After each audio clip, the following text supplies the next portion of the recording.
Good day, and welcome to the message. Welcome to the video blog, where there will be a message of some sort, but welcome to the video blog, where I discuss things that pop in my head and pop out of my head just as randomly because I have severe ADD and a bizarro stream of consciousness. Today is August 6th, just days after the last video blog, which was very exciting, I think. Or maybe it was, maybe it wasn't. It's up to you, I guess. Doesn't really matter what I think.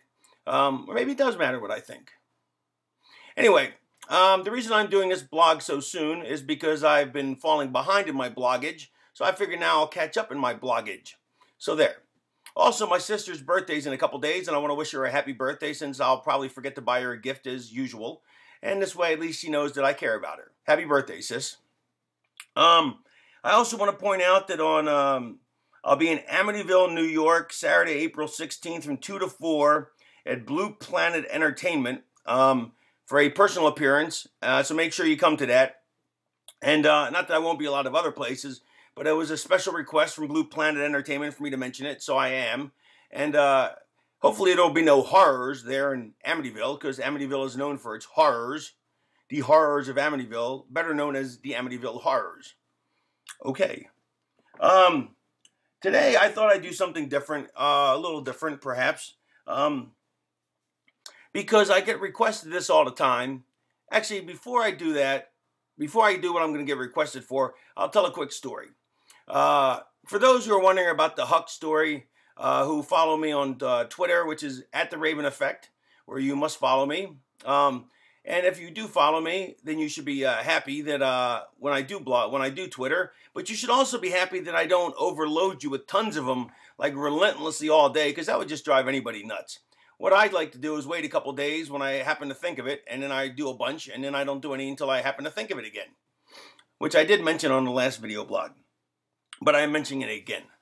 And the reason I'm looking off to the left is I have a bunch of stuff there to go over, but first, see them, I'm looking to my left. I think that comes out backwards where you watch it, because it looks to me like I'm looking to my right when I'm watching the screen, which really screws me up, suffice to say. Oh, so I was going to tell the Huck story. So the Huck story, this is the Huck story. Huck was a referee for ECW, and I was in ECW, and my luggage got lost. We had a pay-per-view in Milwaukee, and for some reason they made me check it. Now, I never, ever check my wrestling gear, because you're not supposed to, because what if it gets lost? You know, then you're screwed. So I never check it. So I didn't check it, but then they made me, for some bizarre reason, which I don't remember at this time, they made me check it. So when I got there, of course it was lost, and of course the flight was delayed, and so by the time I get to the building, the show's like already starting or just about to start. I don't have any gear, so I'm like, somebody's got to go to the store and get me some ripped up jeans, you know, some Raven wear. So I say, so Huck volunteers, I guess, or is told that he has to do it. So Huck goes, okay, so he goes, I go, listen, I need ripped up blue jean shorts. You know, that's what I've been wearing. I mean, obviously that's what I'm wearing for a couple of years at that point. Maybe like 5, 6, 7 years. I don't know. So, I mean, it's not really difficult to pick him up. Anyway, he comes back with a pair of Hardy Boy pants, which is nothing at all like Raven wear, other than the fact that it's similar in style and taste, but not at all similar in actualness. See, I was irate. Let me say, irate would be would not even be. I was irked. I was irate. I was bamboozled. I was hoodwinked. I was mad, crazy mad. And, I was angry. But I never used the N-word. Although that's been a rumor of ever since that my buddies always tease me about. They go, I can't believe you called him the N-word. Well, no, why would I call him the N-word? I'm not a racist. I don't like anybody, though, which I don't know if that would be considered racist. But I don't like anybody. No, I never called him the N-word. But I did cuss him out like a motherfucker. And I ripped him a new asshole. I was like, man, what the fuck? I go, these are Hardy Boy pants. I go, I've been wearing Raven jean shorts for like 5, 6, 7 years now. I go, how do you not know what my ring shorts look like? I mean, you're a referee in the company. And poor Huck was sad, and I yelled at him a lot. And then So Demore and Rhino are really good friends with Huck. And so for years now, they've tormented me about that, about how I called Huck every name in the book and called him the N-word and was so mean to him. And so there's closure to this story, believe it or not. So me and Huck always got along after that, but it was always, we never actually talked before, so we never really talked after. It wasn't like we ever hung out or anything. So, but I mean, I don't hold a grudge or anything. It's just we never talked before, and we never really talked much since, other than hi and bye. Although according to Demore and Rhino, the feud was this was a big feud, which of course there wasn't. But it was interesting because I had to work for the Insane Clown Posse a couple weeks ago, and it was at the exact same building in Milwaukee, Wisconsin, and Huck was there because Huck referees for them. So Huck was refereeing. Did he referee my match? I don't know. I don't think so. Wow, how bad is that? I don't even remember. It was only a couple weeks ago, though, so that's probably why I don't remember. But anyway, so me and Huck were like, the Huck's like, Rhino and Demore were there, too. So they're like, this is the building where it happened, where Huck gave you the wrong pants. Yeah. Anyway, so me and Huck ended up hanging out that night. That's the first time we ever had a conversation. Turned out we get along great because we have the exact same interest in comic books. And so we ended up becoming really good buddies like 6, 7, 8 years after the fact. So what a bizarre story. But that's the Huck story. And another bizarre Huck story is they call him A.T. Huck, but I don't know why they call him the A.T. part. And nobody seems to know. I asked Rhino, why do you call him A.T. Huck? He goes, I don't know. We just always called him that. I don't know what the A.T.'s for. I don't think Huck knows what the A.T.'s for. I don't know. Anyway, I've been getting loads of requests. Lots of requests. Tons of people. Millions of people asking. They're asking a lot of things. But one of the things that they're asking for is they want to know if they can buy old Raven merchandise. Because there really isn't a lot of it, so to speak, because I really didn't save it. Sadly enough, all those t-shirts I wore in ECW the first time, the rock and roll concert shirts, one day I had a big house cleaning, because I have like a monstrous t-shirt collection, and I tossed most of them out.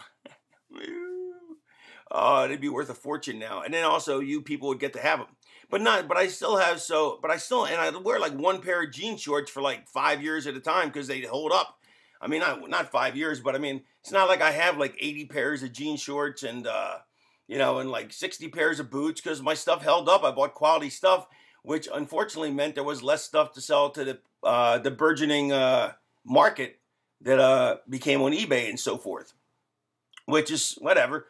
But there is a bunch of stuff, and people are always asking me if there's stuff that they can buy. I mean, it's like, my Scotty Flamingo ring jackets people want to buy, but I'm like, I don't want to get rid of those because, granted, I got about 12 or 13 of them, but, got to save those. But there are some things that are sellable, and I'm going to put them out here for you. And if you're interested, just go to Office. Don't go to my eBay store because that's kind of been sitting in the down low right now. It's on the LD or the DL, the disabled list, because we really haven't had time for it.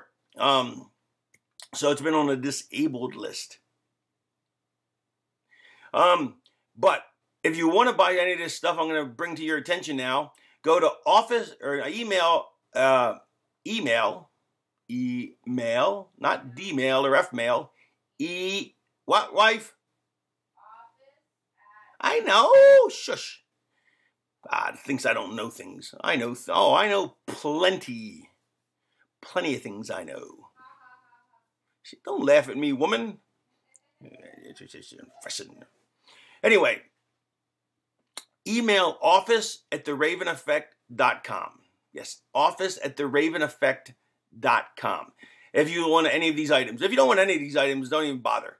And I don't think I'm going to talk about much else other than just offer these up. So really, if none of this appeals to you, then I don't want you to sit here and watch a bunch of other crap.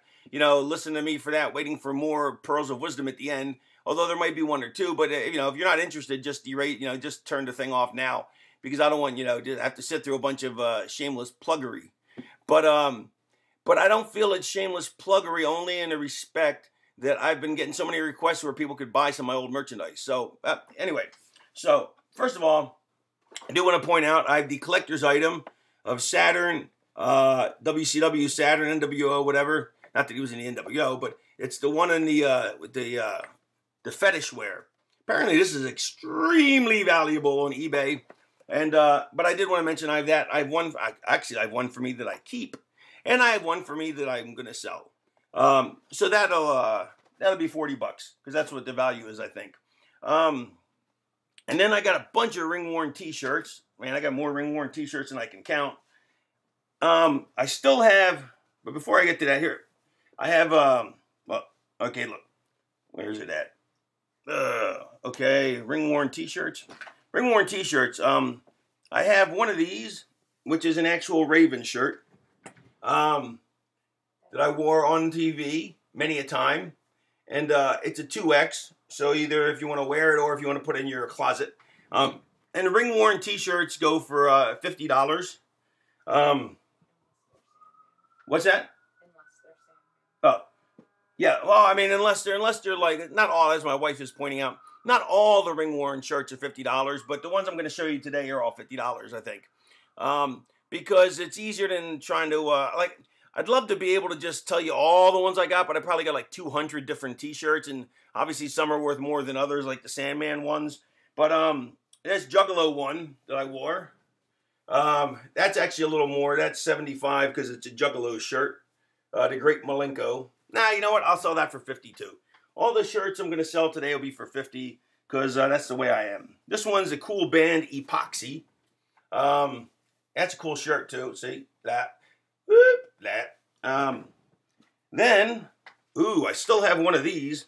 I still have one XL Raven shirt, not worn on TV, not worn at all, for a mere $25. XL, see the sleeves are intact, hasn't been worn yet. 25 smackaroonies. This ring-worn shirt that says, "It's our time to pray," as in attack, pray. And then on the front it says, "Margin of error." It's a shame I forget where the hell I wore most of these shirts, but oh well. This one I know where I wore. It's for MWF, which is an extreme evening, and that was on 2/12/2011. And then hang on. This shirt I wore for Pro Wrestling Ohio. It has nothing on the front and nothing on the back, and that one's only $25. And then this Oakley shirt I've worn all over the place. Worn this quite a bit. And that one's only $25 as well. I also have knee pads. I made these cool knee pads with a hockey pad on the end. One doesn't even, the outside fell apart. So you can't even wear them. You can wear one. The other one you need a knee pad for to catch it. But I made these, and then they didn't fit right. So it didn't work out for me. Anyway, these are actually, you know what? I'm going to hang on to these. Someday I'll figure out how to make these work. So I'm going to hang on to these. Keep these, wife.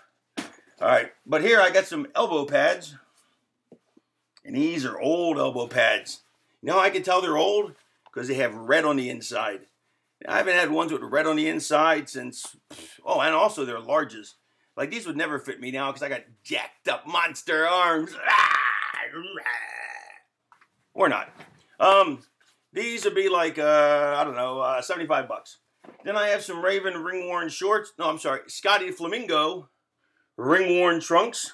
I forget what these are going for. I got a price list somewhere. Just if you're interested in them, call up and email us in because I'm running out of time here. I have Raven ring-worn shorts. If you're interested, I think these are like a couple $100 or something. I forget the exact price, but I got it written down somewhere. If you're interested, then you know what the price range is. Here's a pair of Tommy Hilfigers I wore. They were pretty sweet. Holes in the front, ripped up. Woo! Pair of kick pads. Almost out of time here. 15 minutes is almost up. Some kick pads. I have this ring jacket that I wore in TNA. One of the only ring jackets I'll ever sell. Here's the back. This is $300, I think. It's got holes in it and everything. It's pretty cool. It's got ripped up. It's got some whatever. And finally, with no time left, the original Disco Inferno outfit. Disco